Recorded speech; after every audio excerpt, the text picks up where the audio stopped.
امام زین العابدین علیہ السلام کی 40 احادیث۔ پاک و منزہ ہے وہ ذات جس نے اپنی نعمت کے اقرار کو حمد اور شکر سے عاجزی کے اقرار کو شکر قرار دیا۔ غور و فکر کرو اور جس کے لیے پیدا کیے گئے ہو اس کے لیے عمل کرو، کیونکہ خدا نے تم کو بیکار و عبث نہیں پیدا کیا ہے۔ خبردار، گناہگاروں کی صحبت نہ اختیار کرو اور نہ ظالموں کی مدد کرو اور نہ بدکاروں کا پڑوس اختیار کرو۔ ان کے فتنوں سے بچو، ان کی قربت سے دور رہو۔ یہ جان لو کہ جو خاصان خدا کی مخالفت کرے گا اور دین خدا کے علاوہ کسی اور دین کی پیروی کرے گا اور اپنے امور میں اپنی رائے کو مستقل سمجھے گا اور ولی خدا کے امر کو اہمیت نہ دے گا، وہ ایسی بھڑکتی ہوئی آگ میں ڈالا جائے گا جو ان بدنوں کو کھا لیتی ہے جن پر ان کی بدبختی غالب ہوتی ہے۔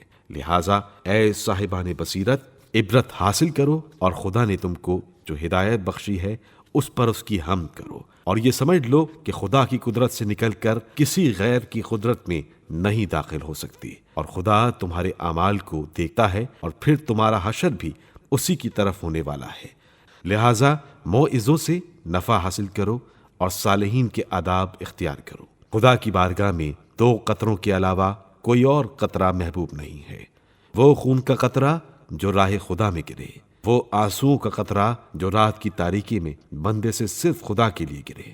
3 چیزیں مومن کو نجات دینے والی ہیں: لوگوں کے بارے میں زبان روکنا، غیبت نہ کرنا، ایسے کام کرنا جو اس کے لیے دنیا و آخرت میں مفید ہوں، اپنے گناہوں پر بہت رونا، کسی سے دشمنی نہ کرو چاہے تم کو یہ گمان ہو کہ وہ تم کو ضرر نہیں پہنچائے گا، اور کسی کی دوستی ترک نہ کرو چاہے تم کو یہ گمان ہو کہ اس سے کوئی فائدہ نہ ہوگا۔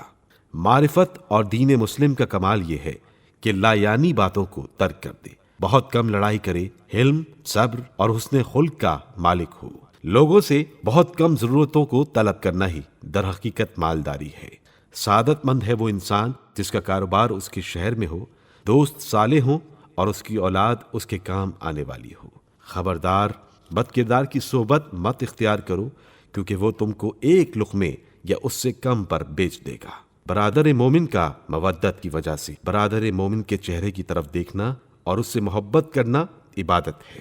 میں نے ساری خوبیاں بس ایک چیز میں دیکھی ہیں، اور وہ ہے لوگوں کے ہاتھوں میں موجود تمام چیزوں سے لا تعلق ہو جانا۔ بے حد تعجب ہوتا ہے اس شخص پر جو دار فانی کے لیے تو سرگرم ہے لیکن دار باقی کے لیے کچھ نہیں کرتا۔ صالح اور شائستہ افراد کے ساتھ نشست و برخاست شائستگی کی دعوت دیتی ہے۔